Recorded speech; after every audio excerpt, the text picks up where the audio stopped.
See, I told you all not to worry.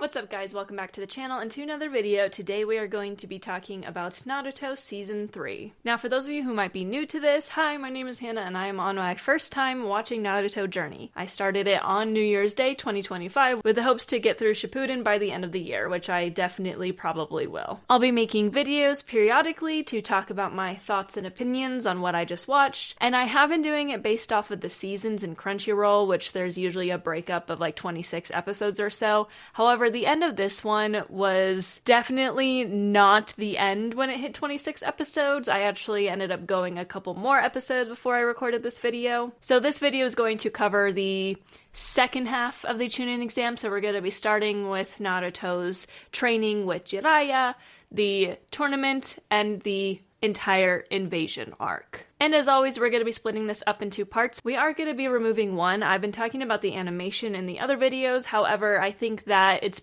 staying pretty much the same, so I'm going to take that out. The animation of the show is a product of its time. It's not amazing, but it's not bad either, so I'm going to take that out because I'll add it once it changes. And we're also going to change the order of things. Today we're going to start with talking about the plot, then we'll talk about characters, and then my overall thoughts of this season. But before we do, don't forget to like this video, subscribe to the channel, and leave a comment of your thoughts on this season of Naruto. Just as always, keep it respectful. So starting with the plot. Now, if you watched my video about the last season, you know that I had a lot of issues with the plot of the Chunin exam along with the pacing, and this one was definitely a lot better. I do wish that the length of the Chunin exam was the length of the invasion arc, and the length of the invasion arc was the length of the Chunin exam, if that makes any sense. Because the invasion arc was really, really good. I was on the edge of my seat. There were a lot of interesting character developments, character interactions, plot developments, storylines that were all very interesting. The stakes were extremely high. We lost some pretty important people in the story, and overall it was so good. The Chunin exam just kind of soured the taste in my mouth leading up to it, and I do now know how much the Chunin exam mattered in the situation of the invasion arc. However, no matter what way I look at it, we did not need to spend that much time on it. And I know Naruto's, the pacing was bad because it was not a seasonal show and they had to really stretch things out, and I knew that going into it, but I'm still going to say that I'm having issues with some parts of it because of that pacing issue. I'm going to talk about the character interactions and development when I talk about the characters, because there weren't a ton of new characters introduced, which is what I usually save that time for, but I do want to just talk about some of the fight sequences along with some of the new mysteries that happened during this. Oh, side note, I don't think I mentioned, I'm counting the end of this, so I'll stop at where they fully introduced Itachi. They had the two Akatsuki there standing over the Leaf Village, and the one guy, I can't remember his name, was like, "How do you feel being back here?" And then it zoomed in on Itachi's Sharingan eyes and he said something, and then that was the end. That's where I'm ending this season, which was I think episode 80 or 81. First of all, the training arc at the beginning of this season was pretty decent. It didn't drag on for too long. I felt like it was pretty important, and it also introduced a new character who I enjoyed. It didn't really bother me as much as training arcs in a lot of other shows, although I prefer training arcs over exam arcs any day. So, the final tournaments of the Chunin exam were also quite interesting. I found the Neji versus Naruto one to be the most interesting because I genuinely didn't think Naruto was going to be able to beat Neji. I felt like, honestly, they were going more of the route where Naruto was just not going to make it as far as he wanted. But for him to win, and then of course it ended up not being anything because the invasion arc happened before they could even get through all those tournaments. I felt like it was good development for both Naruto and Neji because Neji was so sure of himself. I was not liking him. We learned a lot more about the Hyuga family and why he's in the situation that he's in, and all of that was very, very well written in my opinion. I also felt like the fight between Shikamaru and Temari was quite good, and I find Shikamaru to be a very interesting character that I'm very, I want to know what happens next with him because he seems really talented, but he just knows when to stop. So overall, I felt the battles with the tournament were much more engaging this time than they were during the preliminaries, even though a lot of the ones in the preliminaries are very good. I think it was just because the pacing wasn't quite so long. I could remember what happened in each one better than the way I felt after the preliminaries. Then we got into the invasion arc, which was honestly my favorite part of the show so far. With Orochimaru being the person kind of pulling the strings and also betraying the Sand Village when they thought that they were doing this because they were being oppressed and doing it because the Hidden Leaf Village was the reason that they were living in such horrible situations. But it was really just Orochimaru just kind of pretending to be their Kazekage and all this stuff. That was really interesting. I felt like they had good reason to want to kind of invade, but at the same time, it was still very obviously they were the villains and they were resorting to things that they shouldn't resort to. The Sasuke mark continues to be an interesting factor of where this is going. Still don't really know what's gonna happen with him. However, he definitely seems to be the kid that everyone's searching for, whether it's the Leaf Village trying to protect him or Orochimaru trying to get him to be one of his minions. I don't really know what's happening there, but we got some interesting developments with it. And the battles that were happening were so good. Honestly, oh my goodness. So my favorite was by far the Gaara versus Naruto.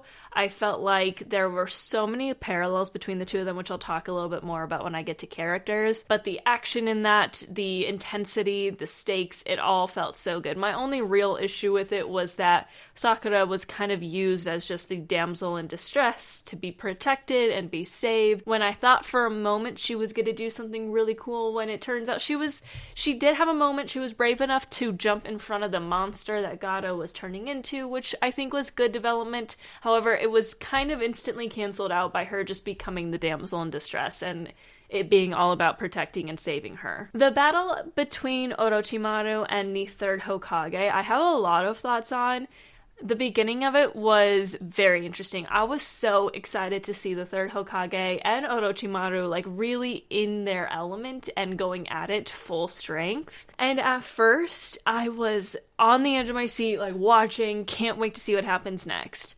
Then we got to the end of that battle when it was revealed that the third Hokage, I can't remember his name off the top of my head, I'm so sorry, was going to die no matter what because of the jutsu that he used. So he was trying to grab the soul out of Orochimaru while the sword was through him and stuff. My issue with that was it took us 15 episodes to move past that point. They kept on showing it for only maybe a minute or so in each episode, and as that progressed, it got more and more humorous to me because it was just all this other stuff was happening that was all very good. The fights with the Jonin, the fights with Naruto and Gaara and Sasuke, and then there was this fight which should have been the most interesting in my opinion because these are the two strongest people that are fighting, and it got to the point where I was just laughing. They also revealed that the third Hokage was going to die a little bit early on, in my opinion. It was not early on in the fight when they revealed that he was going to die, but it was early on in how long they stretched out the climax of that battle, that by the time it actually ended, I felt like his death was so much more meh than it could have been because I had known for so long and I was laughing at how long it was taking to get there. That was really my only real issue with the invasion arc, and again, it's a pacing issue. I know that's going to continue to happen to me. However, I think sometimes bad pacing can really take you out of a story. If I'm going to be honest, that's just something that's going to affect my perception of the show. That being said, the plot was very interesting, the action sequences were great, and overall the plot was an 8.5 out of 10. The best so far. Okay, so usually when I talk about characters, I more just talk about the new ones introduced, but in my opinion, the only one I really want to talk about that was introduced in this season was Jiraiya, aka pervy Sage. I don't like the trope of him being pervy towards young girls. I'm just gonna throw that out there. However, I do like the character. I think he's very funny. I think he's a great mentor for Naruto. I think that there's definitely a mismatch of Kakashi and Naruto, and I don't love the fact that Kakashi just kind of passed him off so he could focus on Sasuke and no one knew what happened to them. However, I think there's going to be more development there. Put a pin in Kakashi because we're going to talk about him in a moment.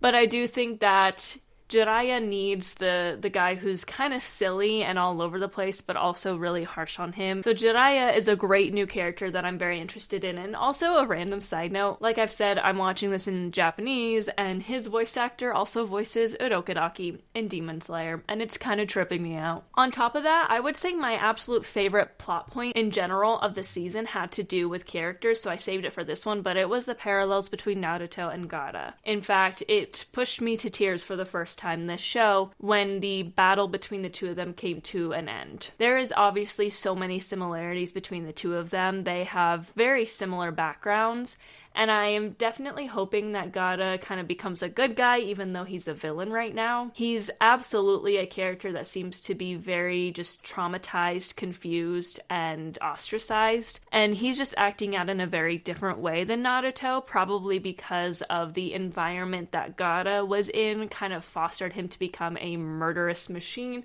while the environment that Naruto was in just kind of fostered a desire to act out and be silly. But I definitely see the parallels between the two of them. It brought me to tears. It was actually quite beautiful, so I'm really looking forward to where that goes, and that was without a doubt my favorite part of this season. The other character development I want to talk about is actually with Kakashi. So Kakashi's been an interesting character to me since the beginning. He's actually been one of my favorites so far. I will say I didn't love how he just left Naruto and Sakura to their own devices and only focused on Sasuke. I think that he needs to learn how to spread his time a little bit more. I understand why he wasn't training Sakura because she didn't pass, and I understand that he wants to train Sasuke because of the Sharingan. However, I was just like, just ignoring one of your others? That was interesting. However, there were two big developments with Kakashi at the end of the season that have me very, very intrigued. Number one, and I had already been calling this, because he has a scar over the eye that has the Sharingan, I think it's very obvious that he wasn't born with it. I don't know if this was something that he chose or if it was a power that was forced upon him when he was younger. However, then someone said along the lines of, you haven't learned to control it the way the Uchiha clan can. Something along those lines. So it's very obvious that he is not a natural possessor of the Sharingan. I think that was obvious, but it's just fueling to my, like, how did it get there? How did he end up with it? Is he ever going to be able to master it? Or are other people going to become quite a bit stronger than him because he doesn't have full mastery of it because he wasn't naturally inclined to it?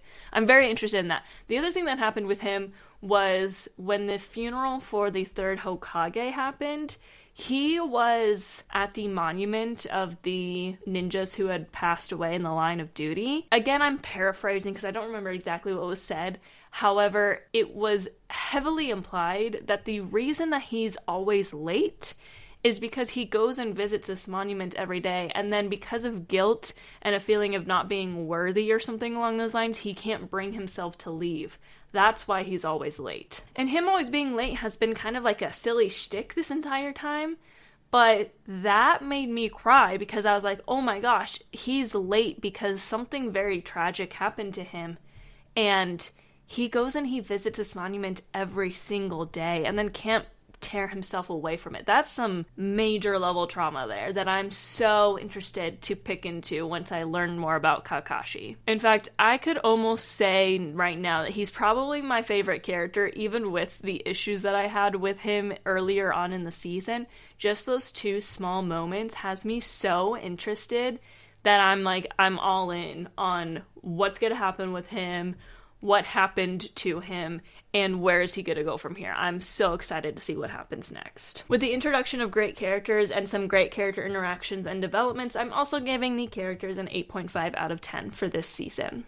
Overall, thank goodness for that invasion arc, because if I had to spend that much more time in the Chunin exam arc, I might have dropped the show. I really didn't love the Chunin exam, and that's just my own opinion. I know because it's my first time watching, I might miss a couple things here and there. I don't understand the full background of everything yet. Usually once you've watched a show a couple times and you know a lot of details about it is when you can really start to understand and love the small nuances in the show that you just don't pick up on your first watch when you're not fully invested yet. So it was a great season. I only had a few small issues with it, so I'm giving the season overall an 8.5 out of 10. The plot was great. It had great developments, there were great character developments, and I'm really looking forward to see what happens next. But I think that's it for today's video. If you liked it, don't forget to like the video, subscribe to the channel, and leave a comment your thoughts. You can also follow me on social media. I am at lookingnerdy on X and TikTok, and at Hannah Malay on Instagram. But with that, thanks so much for watching, and I'll see you next time. Matane!